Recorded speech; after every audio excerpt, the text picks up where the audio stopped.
Welcome back, everybody, to Ravenstar's Witching Hour. I'm your host, Solaris Blue, and I'm here with my very special guest, Henry Kroll. And Henry, you were talking about Velikovsky, and I didn't mean to cut you off there, but go ahead and continue on. Yeah, anyone can type in this thing into Google and come up with this free book. It's 100 pages long, and I advise everybody to read it. See, Immanuel Velikovsky could read ancient Greek and translate it into English and other languages, including ancient Sumerian. And this book is based on actual writings, and he didn't actually write it, he just translated it. It's called In the Beginning. Those are easy to remember those words. Those are the first 3 words of the Bible. Just type it into Google, or either that or his name, Immanuel Velikovsky, Immanuel. Anyway, it's starts with a V, Velikovsky, I guess. He also wrote Worlds in Collision, too. I don't know if you read that one, but that's a real good one also. Yeah, but anyway, Chapter 3 deals with a time when there was no moon in the sky. Apparently, in the ancient Greeks, they wrote about this in their history, and they said that there were people living on the earth at the time, but they lived in the mountains and ate acorns. That's what the book says. Well, each chapter, there's lots of chapters there, but it's a 100-page book, and each chapter is only about a page and a half, and then there's a full page of references for each chapter. So, it's not fiction or anything. It's, well referenced. Right. So, but apparently what I did in my book is I had a co-author he's a brilliant guy, and he's, can use math better than I can. And so we determined how you would put the moon into orbit around Earth. And apparently something killed off all of the camels and the horses and the mastodons in North America and most of the tribes around 11,719 years ago. And it also piled up heaps of bones of camels and mastodons in the Siberian Peninsula. So what we did is we used an online computer. It's called Arizona EDU. And we put the moon's mass in there, which is 7.35 E, 20 kilograms. And the Earth's mass is 5.98 E, 24 kilograms. And you can look them up on Google and do it yourself. Just type in mass of the Earth or mass of the moon. Anybody can do this with half a brain. And then put it into this computer. It's called Arizona EDU/impact effects. Well, the computer program is based on rock hitting rock, but this wasn't exactly the case because we think that where it hit Earth had a lot of ice on it at the time because Earth was in the Ice Age. Mm-hmm. And it melted a lot of that ice and threw up many tons of gravel and frozen muck and brought in the cold of space. And it froze these mastodons almost instantly with green food in their mouths and green food in their stomachs. And they were eating green vegetation. It was warm, and then all of a sudden it was 100, 200 below zero. Mm-hmm. And they're buried standing upright, some of them.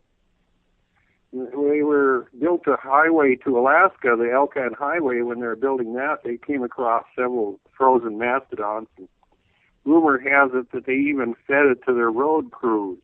It was so fresh, so quick frozen. But I can't confirm that for sure. That might be wrong. But anyway, we used a computer program in the force of the moon hitting the Earth was around 700 teramegatons, and the data said that it would depress Earth's crust 5 kilometers, and that it would bounce back up to 3 kilometers, or 1.3 kilometers. Well, the Arctic Ocean above Alaska is roughly circular, and it's about a third the diameter of the moon, and there's oil in it underneath the continental shelves under the ocean. And we did research on oil, I did. Apparently, most of the rich oil fields in the world are ancient impact zones where something hit the Earth to unite the carbon with the hydrogen deep underground. It's done very quickly when there's extreme pressure. well, something hit and made the Arctic Ocean up there and bounced off into space about the size of our moon. And we used an angle of 11 degrees, space shuttle entry angle, and a speed of 2 kilometers per second, by the way. And it would have gone into orbit around Earth, and it would cause worldwide floods. And apparently Tiwanaku and Pumapuku and Lake Titicaca in South America were raised up 10,000 foot in a matter of minutes because they were at sea level at one time. There's seashells in that lake, ocean saltwater shells, and there's mooring rings for boats in Tiwanaku.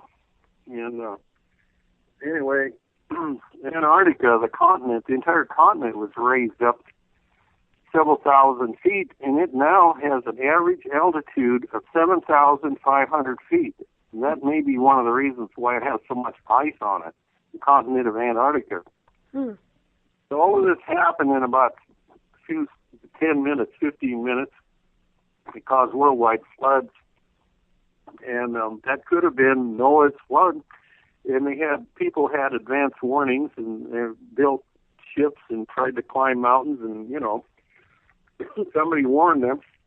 It might have been the Anunnaki. I can't confirm any of that because I'm not a scholar of ancient Sumerian, but Zechariah Sitchin and these guys have written plenty of material on that part of it. But apparently Earth has been reseeded each time something happens to it. Talk to any scientist, ask them, how many extinctions were on Earth, and they'd say there's been 5 or 6 different extinctions, and one of them was so severe that it wiped out all life right down to most half of the bacteria. Well, right now we've got 20 million species of plants and animals on the planet, and between that last extinction and this time, there is no way that evolution could account for that many species in that short of time. So I think what is going on is that each time the life is extinguished on this planet and possibly others, somebody comes along and reseeds those planets with various life forms that can survive there in hopes for the best, hopes evolution takes its course. And so, it just seems to me, using basic logic, that intelligent life is rather difficult to maintain on any planet, especially depending on where it's located. If you're in an area where there's lots of asteroids or stellar explosions or, space dust and gas coming in that might exterminate everything on the planet, it's a dangerous place.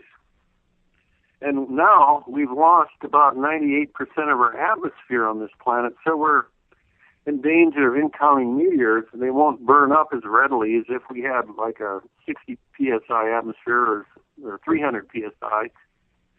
Well, Venus is maybe a younger planet. It has an atmosphere of 117 pounds per square inch. It has 10 times more atmosphere than Earth does right now. Wow. So if the sun burns itself out, Venus may be our next hangout. They have to go over there. As far as terraforming Mars goes, I don't think that's too practical. It's rather cold over there. I don't know how you'd warm it up unless you put a big moon in orbit around it, and that would make it more gravitationally, volcanically active. Now, putting a moon around our planet extended its life. Oh, where'd you go? Hang on, everybody. I just lost him. Darn it. Blast. Okay, Henry. Hang on for a second, everybody. He just fell off the radar. Blast. That's weird. Goodness. They didn't have another earthquake. Myself. Hi. Well, hi, it's me again. We lost you there. I guess we got cut off. Yeah, that's okay. So I guess we're good now. Is the signal okay over there? It's beautiful, yes. Okay, great. All right. So, anyways, well, continue on. I don't know what happened, but I lost you for a second. But I got you back. So, all right. Well, that's good. the moon, putting the moon in orbit around our Earth saved it, I believe. What it did, hitting it on the Arctic Ocean like that, may have killed at Earth 23.5 degrees in relation to the sun.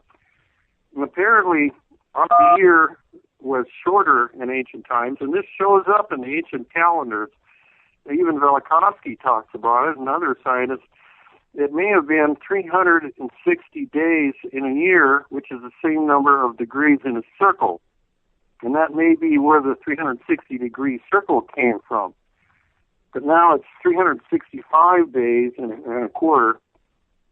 And what it did, whoever did this, they knew what they were doing. They bounced it off in such a way that it shortened our day by 34 minutes. It was 24 hours, 34 minutes. And it put the Earth out further from the sun, so it takes 5.5 or a quarter more days to get around the sun in orbit.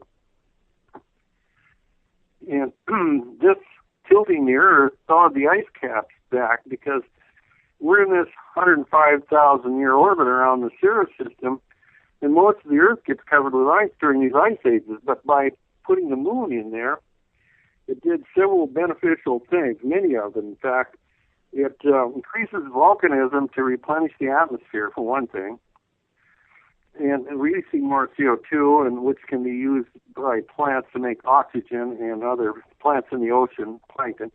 The throwing the ice caps back allows the sunlight, tilting the Earth allows the sunlight to penetrate deeper into the oceans in the northern and southern hemispheres as we have summers and winters, to produce these plankton blooms, which replenishes the oxygen, and which also doubles the fish population.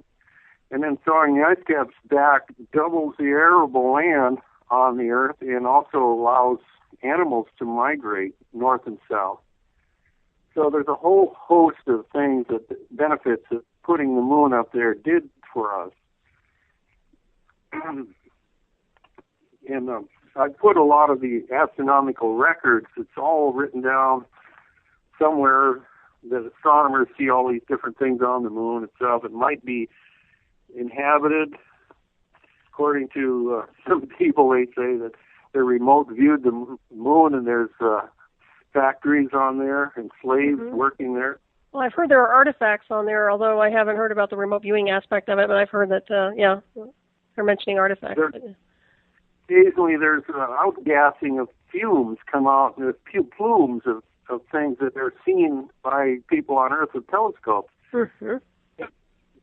I put a lot of it in the book anyway, and the astronauts apparently had a big landing party waiting for them when they landed on the moon. And I was in Florida at the time. I was attending Titusville High School, and there was recordings of people who had managed to find the frequencies of the astronaut conversations of landing on the moon, and they tape recorded it, and they put it on some of the local radio stations.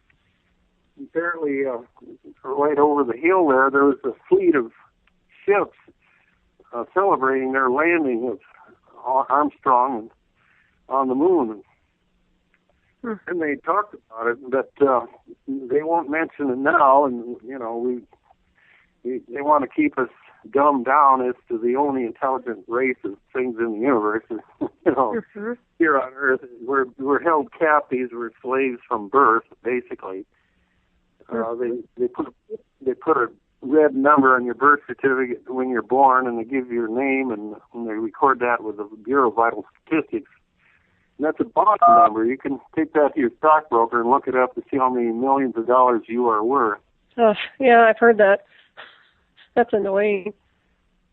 Yeah, well, when in the generals, or the people reporting these deaths in the foreign countries, they call it collateral damage. Mm-hmm. So we're collateral. Roosevelt did this to us.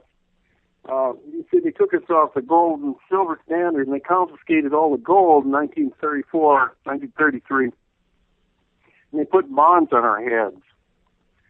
And we back the currency, the Federal Reserve currency. It's the people's birth bonds. Mm-hmm.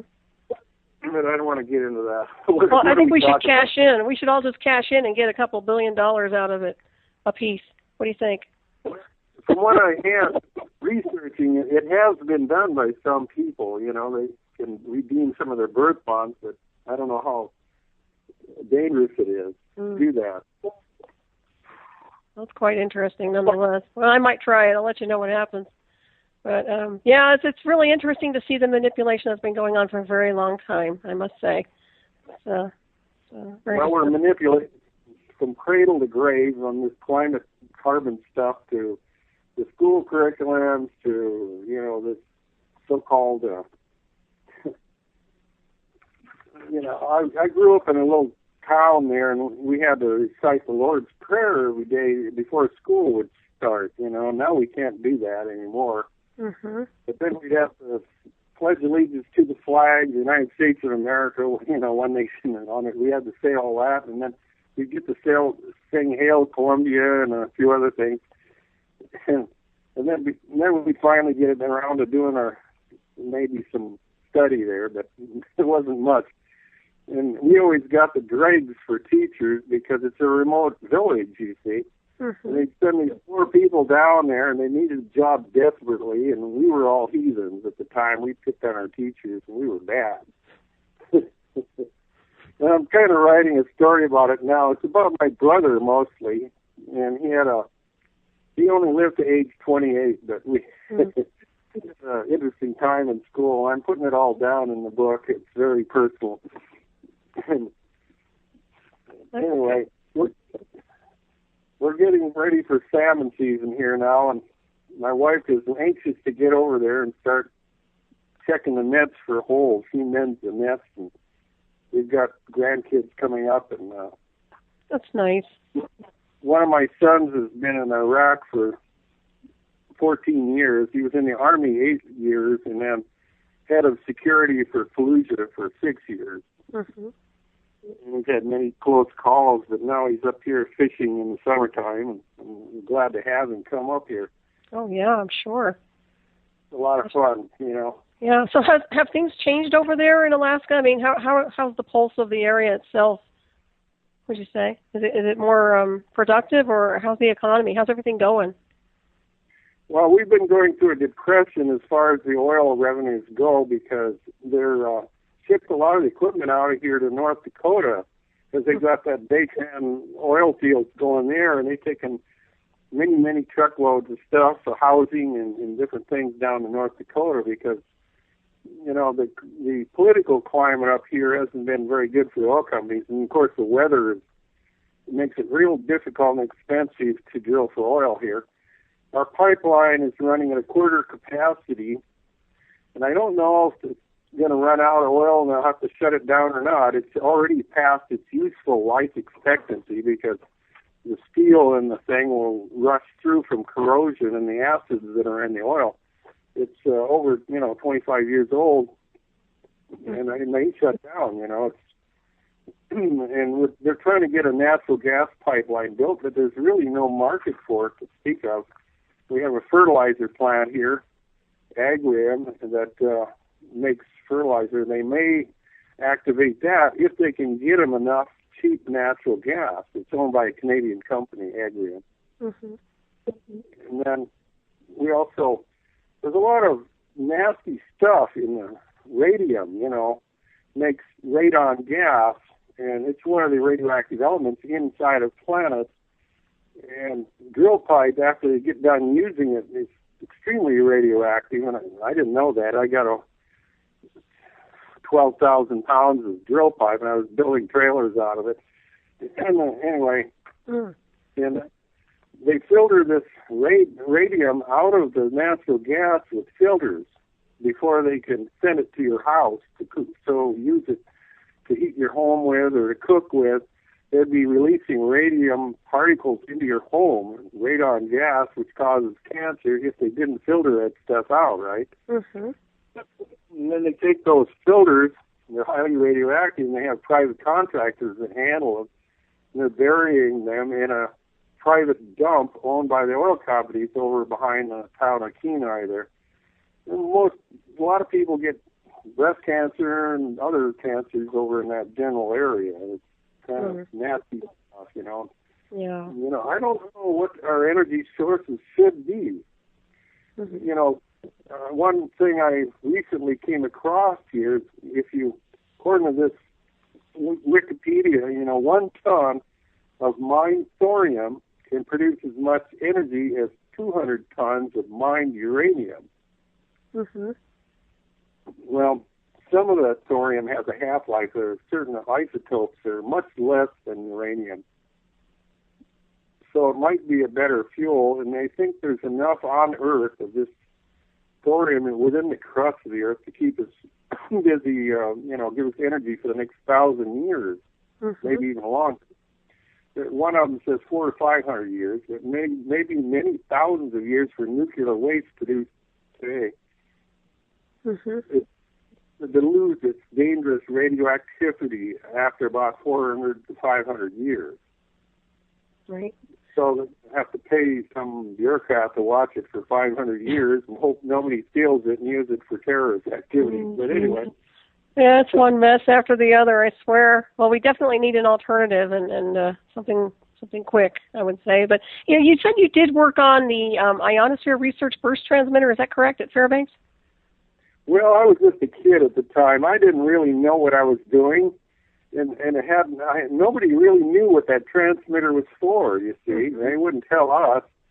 I don't even think the other geeks that worked on it knew what it was for either. But, you know, I was kind of a geeky kid. I could understand how to tune in a radio. WWV, which is time standard in Colorado, it's on even frequencies. And I knew how to use an oscilloscope. And my major was electrical engineering, but, I didn't really learn much. Anyway. It was a burst transmitter. I think it was around 30 hertz, and it would go off once every hour. And it was just a short burst of signal, and they beamed it straight up.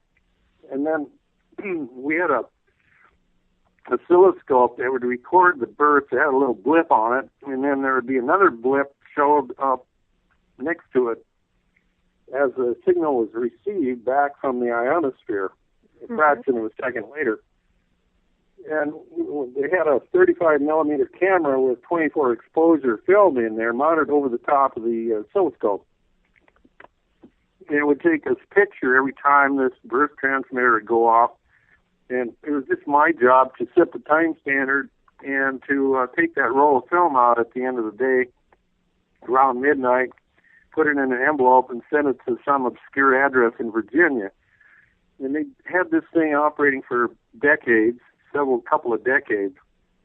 What it did, it recorded the height of the ionosphere over a long period of time so that they could make predictions on how high it would be, excuse me, for more accurate bouncing of radio signals later on when they developed the Harp transmitters.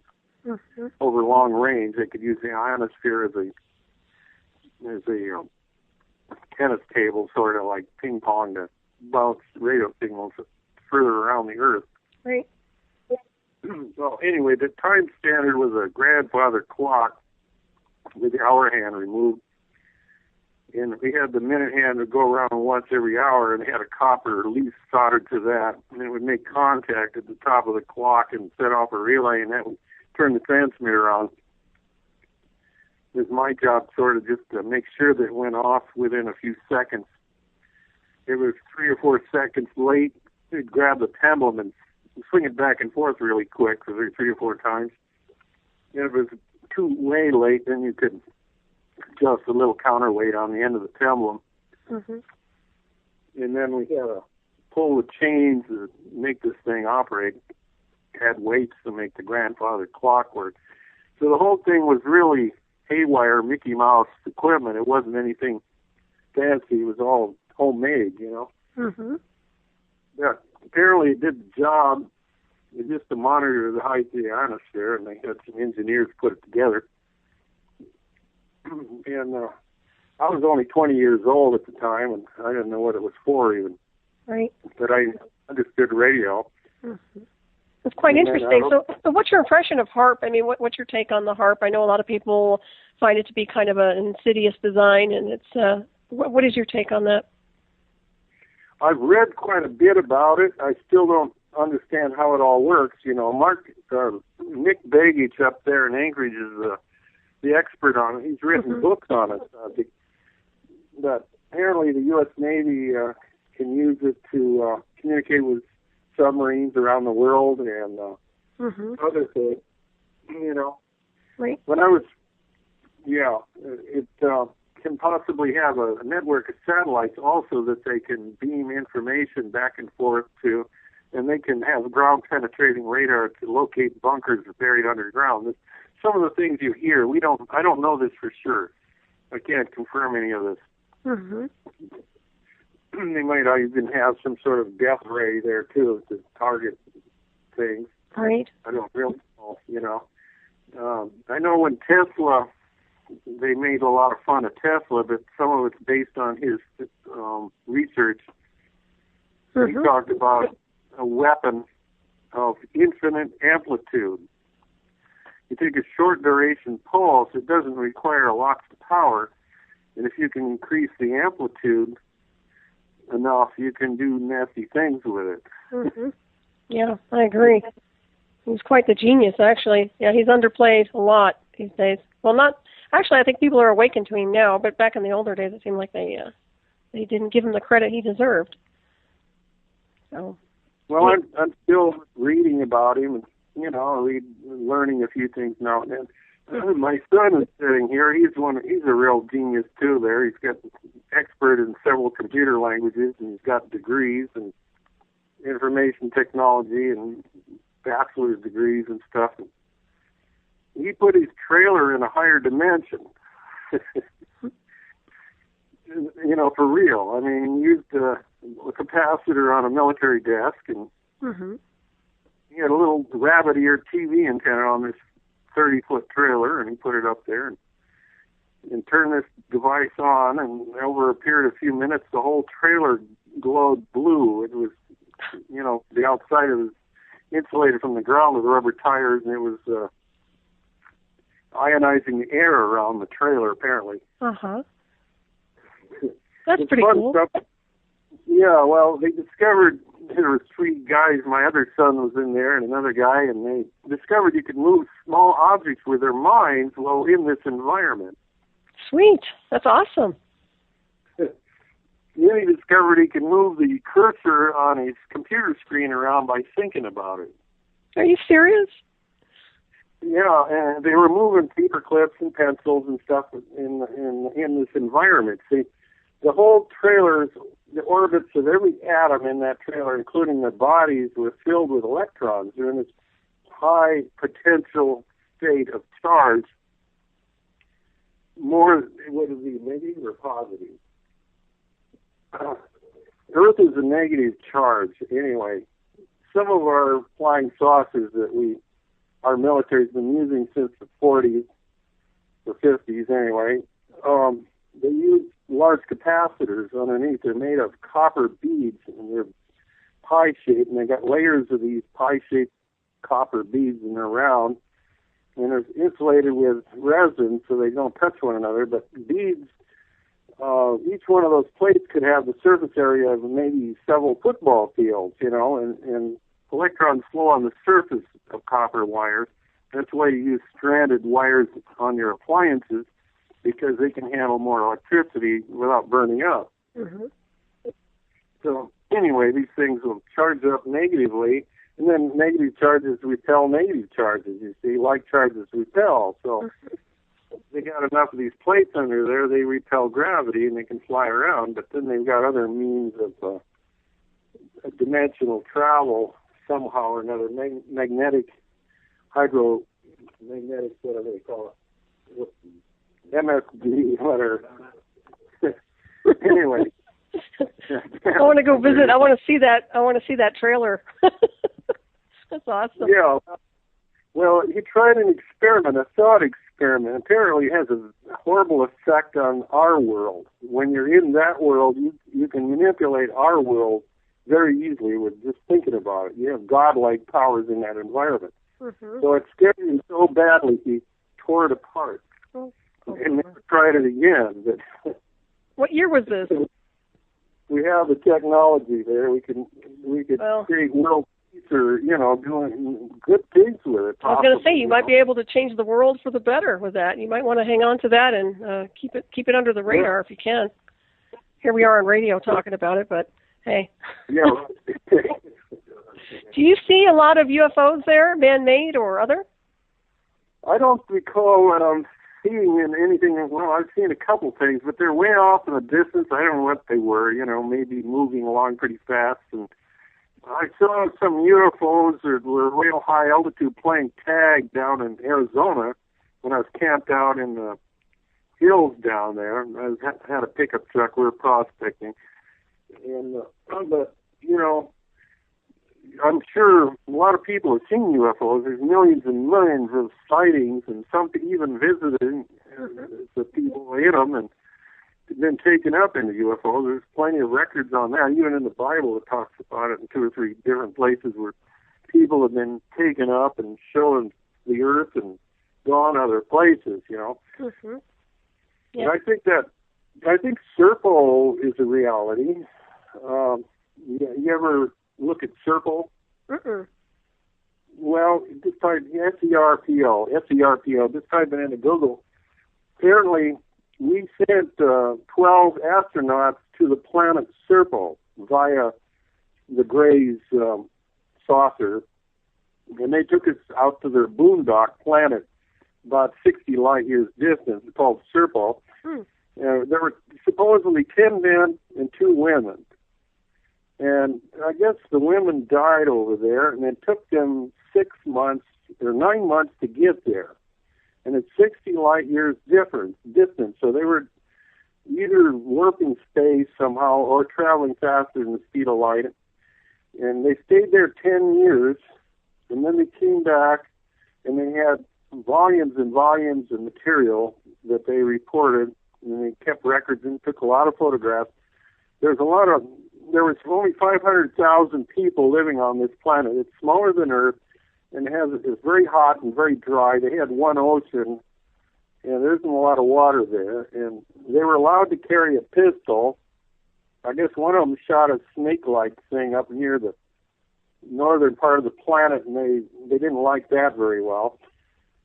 And they weren't allowed to look at the children.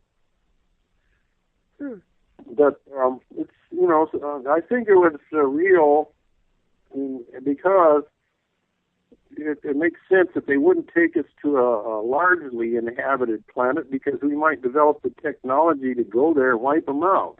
But they made a deal with our President Eisenhower to where we would get some technology from them and give them human subjects to experiment with, genetic experiments apparently. But they would take us to one of their planets and show them, how they live. But the reason why I say it was real is because they took us out in the boondocks instead of one of their largely inhabited planets. Just in case, in case we were to develop something to go over there and cause problems. Because humans are very primitive creatures, and we're not even fully conscious.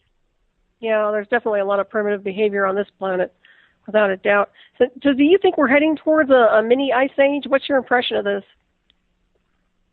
No, actually, I think the climate's pretty much stable until another volcano goes off. When I was a kid, or before I was born, we had Mount Katmai explode down here in Alaska. It was a tremendous volcanic explosion. And it's now a national park, Katmai National Park. And it dumped 6 to 8 foot of ash on Kodiak Island. And it lowered global temperature several degrees. You can go online and find those various volcanic eruptions and find the average global temperature. Just type it into Google. There's a lot of graphs on there. I could email you some of the graphs I have on my computer, but it shows the Katmai eruptions. It shows Mount Pinatubo eruptions in the Philippines and others, and each one lowers global temperatures, 1 or 2 or 3 degrees. And the temperature was very, very cold in Seldovia, and up in Anchorage it was we had a mini ice age practically, you know, and the boats froze to the bottom of the slough in 1942. Or 40, yeah, around there. I have a picture of the boats frozen in the slough. Mm-hmm. And the tide came over them and they swamped the engines and stuff. Wow, that's pretty interesting. And this Mormon friend of ours, he was a really smart dude. He went out with a garden hose and he sprayed fresh water all over his boat. It was so cold it froze right away, and the tide came over his boat and it didn't swamp it. Sure. He encased it in ice. And I put some of his book that he wrote, copied it, and put it in the book about my father. He was one of my father's best friends. We used to go to his house and celebrate his birthday, and they celebrated their birthdays together. That was the deal. Mm-hmm. That's pretty neat. So how is your navigation there? I mean, what is your impression of magnetic north moving? And have you noticed any strange anomalies at all? Well, it's weakening. The magnetosphere of the Earth is weakening. What is it now? I can't remember the exact figure. But it will reach the point as it moves further north to where we completely lose our magnetosphere. And this will make it bad for incoming hard particles and radiation from the sun. Mm-hmm. It could do genetic damage to us. Another thing that thorium does, by the way, in the center of the Earth down there, it says here it plays a critical role in keeping our planet alive. The slow decay of thorium and uranium inside the Earth's core is largely what keeps it hot and liquid molten. That and the moon's gravity, we'll throw that in there. This hot core is what gives our planet its magnetic field, which is responsible for deflecting harmful solar rays, causing the northern lights. Without this, our planet would have been exposed to the full force of the sun's radiation, and our oceans would probably have boiled away before life got started. This is a hot core. It's also responsible for running the Earth's carbon cycle, which recycles carbon from the atmosphere into the rocks through plate tectonics into the Earth's core and back out again through volcanoes. Without this recycling, carbon dioxide will be trapped in rocks and not be returned, starving the atmosphere and making it unstable for plants. Well, here's the deal. In my book, along the ring of fire on our continent, like on the west coast of the United States, what's happening there is the plates underneath the Pacific Ocean, there's limestone layers in those plates, and they're being subducted down underneath our continent and pushing up the coastline. And as they're being remelted down there, they release the gas that's in the calcium carbonate, which is some of it's carbon dioxide. And they also combine it with the hydrogen in the water that's down underneath there in the hot environment. And it makes oil. And this is why the oil fields in Los Angeles keep pumping oil. Mm-hmm. It allows the recycling of the continental crushes, keeps this ring of fire active, and it produces oil down there. And there's oils produced several ways: by meteorite impacts, by subduction of continental plates, and also by just other methods, just being very hot, like in the Gulf of Mexico. But that could have been an ancient meteor impact also. Mm-hmm. And there's thousands and thousands of feet of diatomaceous earth down there. Maybe several tens of thousands of foot. You see, diatoms can multiply 8 times in 24 hours. If you give them 24 hours of light and sufficient carbon, you can fill up an ocean with their dead bodies, which is calcium carbonate.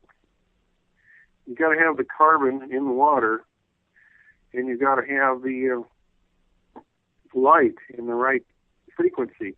Mm-hmm. Diatoms have evolved different shapes to absorb the different frequencies of light at different depths. They're kind of like snowflakes. Some of them can absorb the deeper rays as they penetrate, and others near the surface. They don't compete with one another. That's why they're different shapes. Mm-hmm. And they're just amazing, amazing creatures. Without their dead bodies, which we use to filter our drinking water and stuff, we probably wouldn't have any oil, and we wouldn't have any kitty litter. We need that, right? Yes.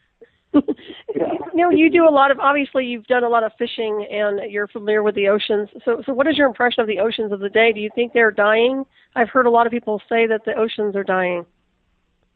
I don't think they are. You see, there's a lot of, they say there's ocean acidification. Well, it's possible that the amount of carbon absorbed by water is increasing. Mm-hmm. Now, there's a lady recently came up with an invention where they use catalysts for seawater, and it can hold 20 times more carbon than 100 times more carbon than our atmosphere in seawater, and they're using the carbon that's in the seawater to make gasoline and diesel oil. Using catalysts, and they use the hydrogen and oxygen that's in the water besides. Some way they're getting the carbon out of seawater, and it's 100 times more than in the air, apparently. But as far as it's being destructive to coral reefs, I couldn't tell you for sure if that is fact or not. I don't believe it is. I don't think the ocean acidification is a detriment to the environment. Right. What releases the carbon into the water is they've got over 1 million volcanoes along the Ring of Fire that are bringing up carbon dioxide into the oceans from limestone that's being remelted again from the subduction zones and the mid Pacific Ocean rifts. Now, here's a little experiment anyone can do. It's kind of interesting. You just type out the word age of the Hawaiian Islands into Google, and you'll come up with a map of the Hawaiian Islands. And it'll show Kauai is 5,100,000 years old, something like that, the furthest west island. And then the big island of Hawaii is a little over 100,000 years when it was formed. Mm-hmm. Well, as the Pacific Ocean spreads wider from the mid-ocean volcanic rifts, it forms a new island from the volcano there. There's a hot spot at 19.5 degrees north in the Earth's crust, and it just keeps making a new island. As the Earth expands, it makes another island. Well, that whole island chain extends all the way to Guam and Midway and all the way up. That's all part of the Hawaiian Island group, that chain. You can find that online, too. There's a map of that. Anyway, if you want to get technical, then you take Google Earth and you measure the distance between Kauai and Hawaii and convert it into inches. It's about 450 miles or something like that. Anyway, you can, and then you subtract the age difference in the two islands and you divide it into that, and it comes out to about 5 inches a year that the ocean is expanding. Mm-hmm. This would be good for a high school student or somebody with, Oh, yeah, absolutely. So what is your take on Fukushima, then? Do you think there's any big problem with that, with the radiation levels or anything like that? We've got more than one reactor there, and it's all bad. I have no idea what to do to us. It will probably affect the plankton blooms in the Pacific. Whether or not it'll affect our salmon, I don't know. I'm worried about it. I hope not. I know it's increased the radiation in Northern Hemisphere. It even showed up in the milk all the way over in the New England states. It comes down in the grass, and the cows eat the grass and make milk out of it. And kids are drinking milk laced with cesium gas. And right. Do you guys have a Geiger counter up there? It's doubled radiation in the Northern Hemisphere over all the bombs that they've exploded. When I was a kid growing up in school, we had 2 kids die of leukemia. Hmm. One girl, we had to bury her when we were in high school. And that's when, after Russia set off that super nuclear bomb there, I don't know how many megatons it was, but the radiation came over Alaska. The government sent people over to town. They took our blood, and they I developed a lump under my throat the size of a golf ball. The doctor gave me potassium iodine. Mm-hmm. Apparently that helped. So, no, they're just experimenting on us all the time. We just don't get it, you know. Mm-hmm. That's very true. You can find a lot of that in my book, The Frog is Cooked. There's a lot of that stuff is in there. I couldn't even remember it all. I love the title. It's a great title, Henry. But anyway, I'm hoping that we have a good salmon season. Mm-hmm. Pay our bills anyway. And, well, I hope you do too. You have to keep me informed on that, and also the earthquakes. That's kind of strange that you're getting that. Oh, I have a new publishing agent, and I'm hoping she sells those books to some New York printers. Mm-hmm. Get them out there, you know. And my mother, she was born and raised in New York, so they might be popular over there. Right, and so far as getting your books, so they're on your website, right? Are they on Amazon or no? There's 6 of them on Amazon. Yeah, you can type my name into Amazon or go on my websites and click on the books, and it'll take you into Amazon. Okay, that's good. Or the publishers too, you know. And either way. Mm-hmm. And so I wrote Philosopher's Stone. Now that's a whole technology. That'd take you another 2 hours to explain that to you. Right, you're gonna have to come back and talk about the Philosopher's Stone then, huh? Yeah, well, that's the Ormus, O-R-M-U-S. You can type that into YouTube and how to make the Philosopher's Stone, or type that whole thing in there. Or ORMS, O-R-M-U-S, O-R-M-E-S. It's an acronym for orbitally rearranged monatomic elements. Mm-hmm. Now, apparently, this stuff is more abundant than anyone can imagine. It might even outnumber our third-dimensional reality by 10,000 to 1. I think dark matter in space might even be ORMS, for that matter. And I think it's made in the centers of galaxies, and it reassembles atoms inside of black holes. And they're combined atoms with all of the electrons in a ring so that they repel magnetic fields. And you've got tremendous magnetic fields in there. This mass is rotating at very high speeds. So it catapults this stuff out faster than light speed. And it winds up around 20,000 light years from the center of these galaxies, and it makes planets and stars out of it. It makes the hydrogen dust clouds and things out of these ORMS. Mm-hmm. And I think that's how it works, because there would be boundary layers. You know, gravities of black holes is so intense that it overcomes the speed of light. And so particles, even light particles, have a little bit of mass. In fact, Team Hubble, here's some stupid math for you. Team Hubble came up with some math. The weight of a photon is 5.98 minus 66 grams. Mm-hmm. That's a small number. Mm-hmm. Well, and they say, this is Team Hubble, not my stuff. This is, you know, Hubble spacecraft, you know, the telescope people there. Well, that's a very small particle. It doesn't have much mass, but they say there's 1 E100 of them per atom. So God greatly favored making light, you know, the photon. So why don't you multiply those two numbers together? Mm-hmm. Right. You just subtract 5.98 E34 from 100, you know, and you get, or 66, I mean, sorry about that. You get 5.98 E34 grams. That's a lot of mass. I mean, you know, mm-hmm. The amount of photons per atom is the same mass or 10 times the mass of our solar system. Right. This is Hubble's math, not mine. Well, that's good. So what's down the road for you? So what other books are you working on? You just have the two that you just put out for your parents. So are you in the process of working on some more books? Yeah, I've become a regular hack, you know.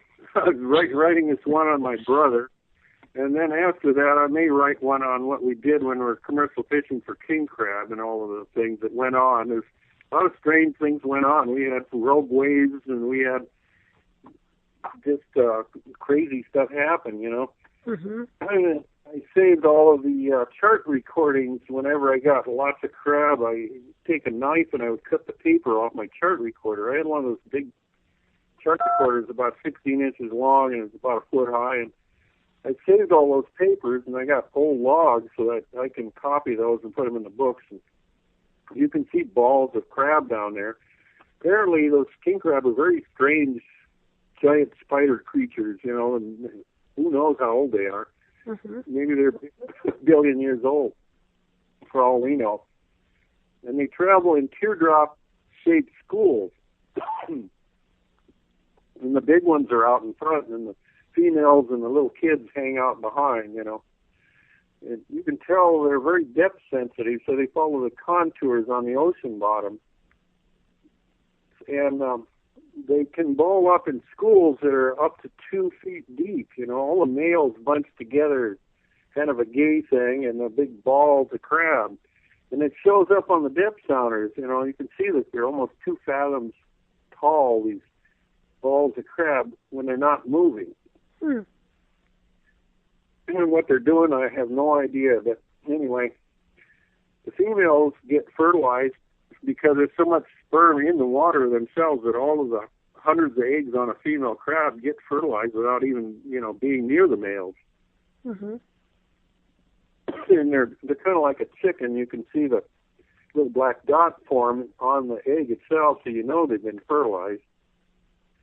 They have an egg eye. Mm-hmm. Anyway, when the tides are small, they don't move very far. They maybe a quarter mile a day, something like that. But when the tides start getting bigger, they'll move a mile or more. And these schools that are down there. And there's several schools there were in Cook Inlet. The crab are coming back now since the tanker traffic has abated some. Mm-hmm. And we're not transporting any oil out of here to speak of. And but we've got other ongoing pollution problems. We've got 20 million gallons of water being treated by the municipality of Anchorage. Wow. And that winds up, you know, inlet, and it's mixed with chlorine, half of it, and the other is mixed with fertilizer and Roundup. Oh, jeez. And then we've got the other towns of Wasilla and Palmer are growing. Mm-hmm. I'm losing my voice. That's okay. Well, we're getting ready to wrap this up pretty soon. Henry, I have to say it's been a very interesting show. I really appreciate you coming on tonight. And I appreciate you. I know you had a very long day, so I'm really glad you showed up for the show tonight. It's been great. I hope to have you back, too. And once again, I want to give everybody how they can get in touch with you if they want to contact you. Well, you can get on my website and give me an email. I've got hankkroll@gmail.com. Also Yahoo. I'm on Kroll at Yahoo. Excellent. Okay. And I just want to remind everybody, I just want to thank everybody for tuning in tonight. I really appreciate you tuning in. And stay tuned for Shiny Side Out with David Under and Mickey coming up next to sail you on into the night from down under, of course. And also stay tuned next week. We'll have Lorian Fenton, who's a host here at Revolution Radio, on my show. We'll be discussing the Mind Control Summit coming up, so that should be very interesting as well. And is there anything we didn't get to cover in the next few minutes, Henry? Anything you wanted to mention real quick before we get ready to go out of here? Not that I can think of right off. Okay, I know you covered a lot of information tonight. I hope everybody absorbed it. A lot of data there. You've done a lot of research, and I appreciate the information you provided with us. It's been really interesting to listen to you tonight. And so when you travel at sea, have you noticed any anomalies in the ocean? Occasionally, I've seen ghosts on radar and that sort of thing, and you just sort of go right through them. You know, you swear there's a solid object there, but there isn't. You know. Wow. Well, it may be atmospheric anomalies or moisture in the air, and you know, we just crammed. And you got to find your pots, and you got to do it, or otherwise you can't make a living. So, we first started out, all we had was Loran C. Mm-hmm. And we had these charts with numbers on them. There's like 8-digit numbers, and later on they came out with Lorans that had built-in computers. But when we first started, you had to look at those numbers. It was kind of like being in the Matrix, you know, with Nemo standing there in front of the computer deciphering the columns of numbers. Mm-hmm. Well, if you go northwest, they would decrease, and if you go southeast, they'd increase, and then northwest and southwest is a different set of numbers, you know. On the map, it got to the point where you can just look at the numbers and steer to a specific set of numbers that you wrote down when you set the gear, and then find it that way. But it takes a lot of brain power to do that, you know. Mm-hmm. You get used to it after a while, you know, but it's really a twister at first. Oh, I imagine. And do you still fly planes or no? Well, I had to sell my plane here because we needed the money to drill a well on our new place here. We had to have a water well, and we've got really good water here. Oh, that's great. But besides that, my plane was pretty much a wreck.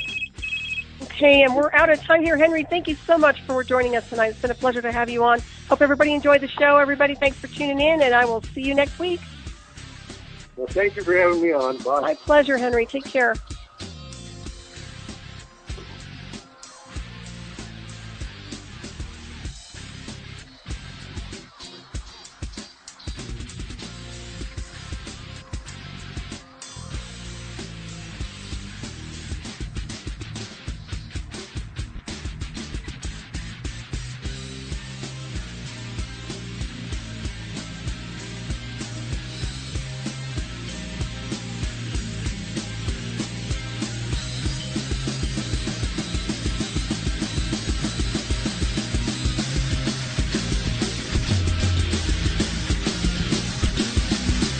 Thank you for listening to Revolution Radio.